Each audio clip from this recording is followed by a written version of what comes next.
is really, really timely for the video itself. So let me get Brutus up here in terms of getting him ranked up, and then we're going to go into actually exploring all the characters and factions. Okay, so this is one of my favorite characters in the game. He was in AFK Arena as well. They did an amazing job translating him over to this game. It's in the game. So I'm just going to push him to legendary here, guys. Just give me a few seconds. Now he is up there again with the rest of the tank. So let's talk a little bit about him. We'll start off with Maulers, okay? Maulers. So he's a warrior, physical, one range. You guys can see what he's all about here in regards to skills in quite a second. Just give me a sec here. So these are the stats you're going to look for, right? Crit, attack, speed, haste, etc. We're not going to go through every stat. I can do a separate video on stats itself, but his skills are what's worthwhile noting, okay? So Whirlwind Wrath is his ultimate. Here's what it does. You guys can see right there, he just spins. Brutus spins his sword, dealing damage to adjacent enemies every second. It is huge amounts of damage, and it is great, especially when you're doing solo trials where they give you a plenty of energy and you continuously do this move nonstop and just kill everything in sight. So extremely powerful, not to be mistaken for a tank, but can play a tank. So really good damage, but at the same time is very, very strong at being a tank. Brutus roars, taunts nearby enemies, and reduces their physical defense. That's huge. Putting him on an all-physical team will up your DPS pretty significantly, so don't slouch on that. He's really good. So the Maulers have that option for them, and they're a pretty heavy physical team as well too, right? If you plan to go all Maulers. Indomitable, this is Brutus is immune to the first fatal blow and physical and magic damage for a short time, so he becomes essentially immune. He has a bubble around himself, becomes invincible for all attacks. The duration of the damage and control immunity for Indomitable is increased to 1 second. Hero enhancement required to enhance that level. And then his EX Cleaving Strike. Brutus cleaves in front of him and gains Drain Life after receiving physical damage several times from adjacent enemies. Unlocked after exclusive equipment is activated, which I currently don't have in my setup. And you guys can see a little bit more about the moves and stuff with percentages right here. Okay, so I'm giving you a general update and information, but more and more to see right here as you click that little arrow to get more information on it. Okay, so there you guys have it. That is Brutus. Let's go ahead and filter this here by Maulers. Okay, and I'll show you the rest of them as well too as we're going through it now. So next up, Seth, or Set, I should say, or Seth, not maybe Seth. Okay, so he is a rogue setup here. Pretty badass looking. Honestly, I never liked him in the AFK Arena game, but here he looks incredible. So let's go with his ultimate, Shadow Strike. Seth flashes towards an enemy, dealing damage 3 times, then jumps and deals another 150% damage to the target to the target. Seth recovers HP equal to 25% of his total damage during this skill. In auto battle mode, Seth prioritizes the weakest enemy to cast the skill. So it's like almost an assassination skill, okay?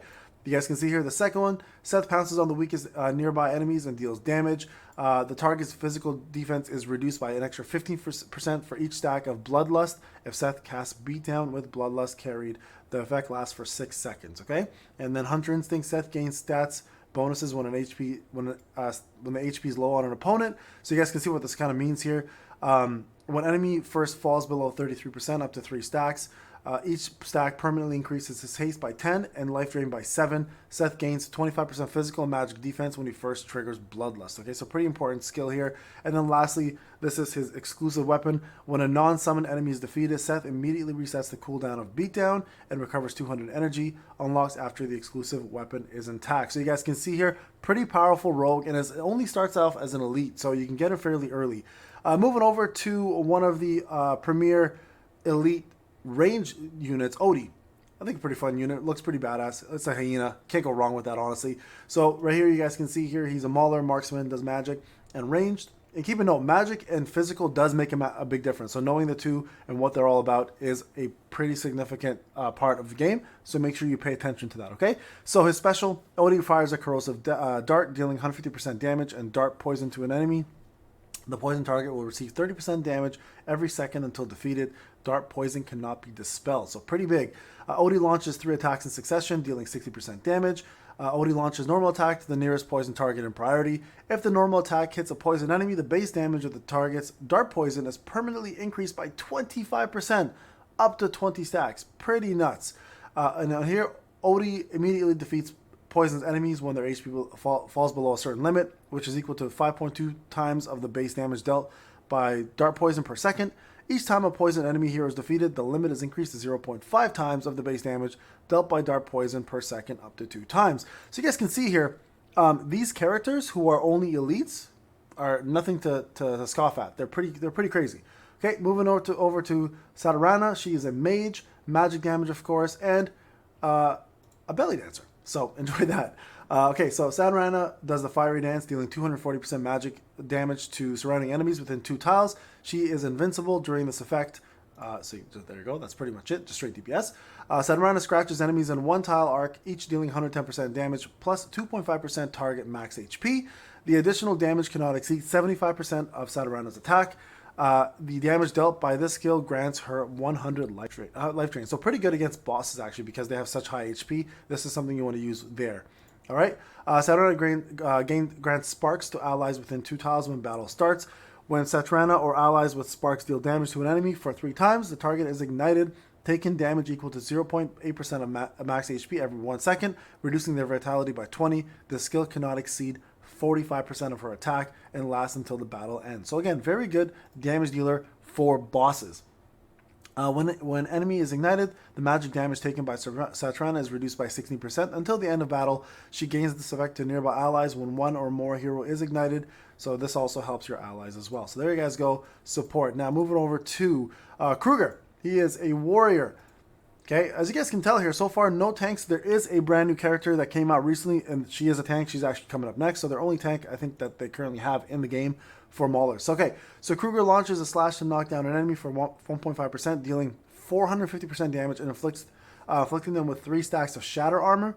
Each stack reduces the physical defense by 10% up to 4 stacks on the target. So you guys can see there. If Krueger is present, the ally inflicts enemies with an extra stack of shatter armor when they're reducing their physical, so that's level 2.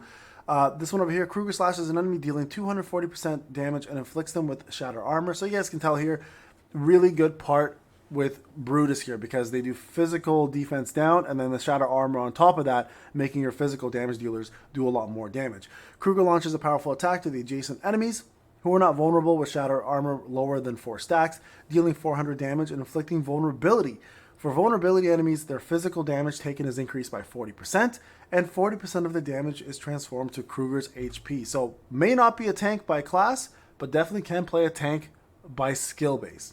Okay, when a battle starts, Krueger gains a shield that blocks damage equal to 40% for 15 seconds. If no allies are present within the surrounding 1 tile, the shield also grants him control immunity. Additionally, Krueger gains 30% life drain when allies are detected within the surrounding 1 tile. Okay, so why am I showing you this realistically, guys? Because there are faction towers in this. You're going to need to know how to build them. And this is the tank I was referring to, Mauler tank physical. Okay, so here you have Antandra.